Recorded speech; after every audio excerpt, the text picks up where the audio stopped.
morning. The title of my talk is a little bit of a cover-up for, I'm mostly going to talk about the utilization of an active volcano, a little bit less about operation of power plants. But anyway, Landsvirkjun operates 2 power plants in the north of Iceland. Krafla is the second one that was built there. The first one was Bjarnarflag, which was the first power plant, geothermal power plant in Iceland, built in 1969. Krafla and Bjarnarflag, they lie in the center of the northern volcanic zone, exactly in the middle of between the North American plate and the Eurasian plate. So it's a high activity area, and which gives us this high energy geothermal systems. And this Krafla system has been active for the past 200,000 years, and people realized very quickly that this was an area of high potential for geothermal utilization. So the government of Iceland decided in early year 1975 to build a 60 megawatt power plant at Krafla. But unfortunately, later in the year 1975, eruption started in Krafla, and the gas was injected into the system from the degassing of underground magma, and this changed a lot the properties of the fluid, and damaged a number of the wells. So only one of the turbines were installed to begin with, and this caused a lot of complications in operating the system. And this picture here is from a well number 4 in Krafla, where due to acidic fluids originating from the eruption from the magma, caused the fluid to become very low in pH and corroding all the metal parts of the well, and they just rescued the drill rig in time from the well, and from this small crater, so to say, you had 200 liters of pH 1.8 fluid running. So this was very nasty environment. And here you can see the area. The Krafla plant is down there in the middle. You can see the red spot. That's a Krafla plant, and the black cover to the left side is the lava that ran from 1975 to 1984, and so the big crater there is an explosion crater from the 18th century. But during the Krafla fires, the construction of the plant and the operation of the plant was not infected much. My colleagues that were there at the time tell me that the plant was one of the world's biggest tilt meter, because the plant went up and down depending on movement of lava and how the earth was rising or subsidizing due to magma movement. But in general, even though the eruption was close by, this didn't have much effect on the operation. It has a lot of effect on the reservoir and the production properties of the fluid. But so still, because of shortage of steam to produce, the second turbine wasn't installed until 1998, or 20 years after they started the plant. So you had just a 30 megawatt turbine and all the equipment just waiting in the shelves to be installed 20 years later. But the Krafla plant now is a 60 megawatt, operating on 60 megawatt double flash plant with Mitsubishi turbines. But the biggest challenge from the beginning in Krafla is developing the deeper part of the system. We are close to reaching the finishing the potentials in the upper part of the system, but the lowest part of the system is very powerful. We have drilled many times into this system, where you have highly superheated dry steam, but most of these wells they have a very short lifetime, and they scale up, they corrode, and they are shut off really quickly or filled with concrete.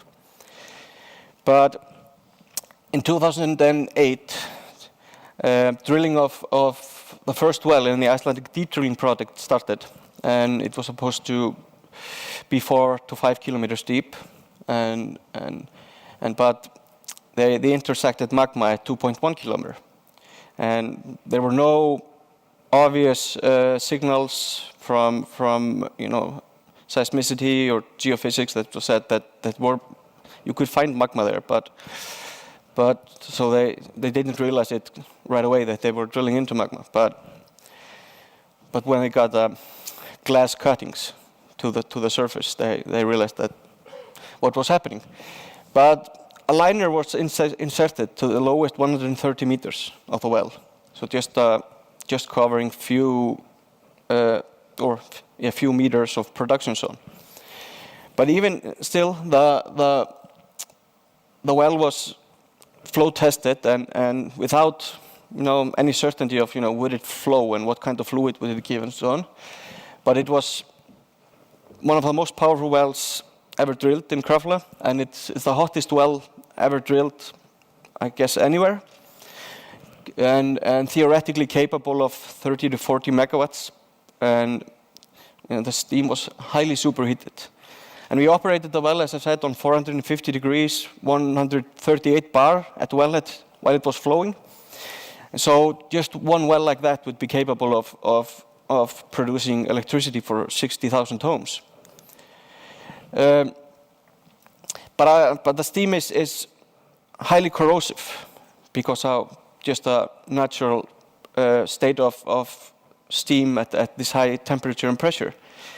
But with experiments that we carried out, we managed to with wet scrubbing, clean the fluid, and that was not so challenging, not as much as we thought. So it was just a simple chemical processes, and we could produce very good steam.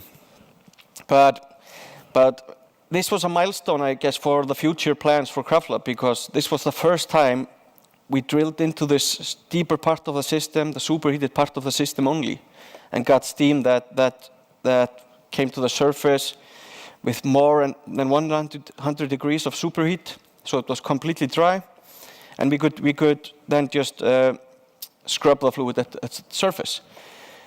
So, and this is where we believe that the origin of this acidic fluid is coming from, just right above magma, just few tens of meters, maybe few hundreds of meters above magma, where you're above 350, 400 degrees, and this has a lot of effects on how we design future wells in Krafla, and probably has an effect in many other locations where you have superheated steam. So if you look at this is a traditional well in Krafla, where you get a mixture of superheated steam in the lowest part of the well, and then you have a two-phase fluid in the upper part. And for 30, 40 years in Krafla, this was an issue that we didn't realize was causing these superheated wells to decline so fast. And because of mixing of those two fluids, you get corrosion, you get scaling, and so on. So their lifetime is really short. So the new concept is drilling wells like IDDB1 that just utilize the few hundred meters of the deepest part just right above magma, and treat the fluid at surface. So for the future plans of Krafla, this new learnings from these 40 years of development, and with this highly active volcano that has created an environment where you have liquid magma at maybe 2.1, maybe down some places down to 3 kilometers, gives a unique opportunity. You can produced from wells, that are flowing above 100 bars, 100 bars, and this, gives the opportunity to do a different approach for the power plant design, and I think the last talk in this session is about what was it, the right process for it's choosing the right process for the right geothermal field, and I think here you have the opportunity to do some completely new design for this unique situation at a highly active volcano, where you have wells that can be up to 40, probably 50 megawatts if you have them flowing at a full force. So further work in Krafla will be focused on development of this kind of resource, but there are some technical challenges that we need to overcome, and we are working on with team at HS Orka and ESOR and others that are preparing to drill ITDP2. That will be a project that will start this summer. But we also are involved with international cooperation, both with engineering specialists, but also with volcanologists that have really high interest in studying this phenomenon further, because this is the only place in the world where you have liquid magma at a certain location, and you can drill into it. So in the picture there to the right, you see people next to the rock muffler from ITDP1. This is a team of leading volcanologists. We had a meeting at Krafla and created the Krafla magma drilling project. But next steps in Krafla is to drill further wells like this. But as I said, we have some engineering challenges we have to overcome.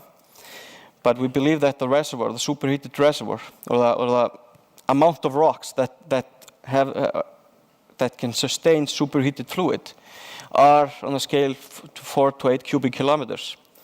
So with the right drilling strategy and well design and the right power plant design, I think we have a unique opportunity to take the next step in geothermal development and to go into a hotter zones than we have done before.